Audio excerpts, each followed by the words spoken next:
The majority of the poor long for riches, believing that their possession would bring them supreme and lasting happiness.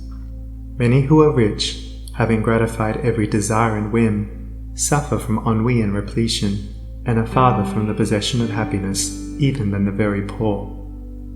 If we reflect upon this state of things, it will ultimately lead us to a knowledge of the all-important truth that happiness is not derived from mere outward possessions, nor misery from the lack of them. For if this was so, we should find the poor always miserable, and the rich always happy, whereas the reverse is frequently the case. Some of the most wretched people whom I have known were those who were surrounded with riches and luxury, whilst some of the brightest and happiest people I have met were possessed of only the barest necessities of life. Many men who have accumulated riches have confessed that the selfish gratification which followed the acquisition of riches has robbed life of its sweetness, and that they were never so happy as when they were poor.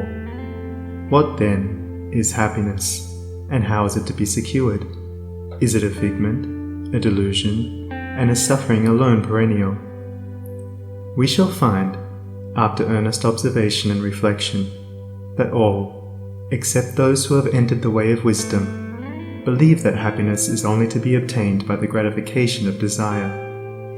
It is this belief, rooted in the soil of ignorance, and continually watered by selfish cravings, that is the cause of all the misery in the world.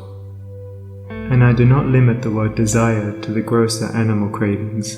It extends to the higher psychic realm, where far more powerful, subtle, and insidious cravings hold in bondage the intellectual and refined, depriving them of all that beauty, harmony, and purity of soul whose expression is happiness.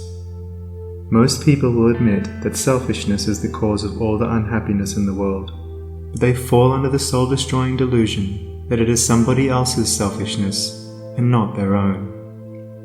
When you are willing to admit that all your unhappiness is the result of your own selfishness, you will not be far from the gates of paradise.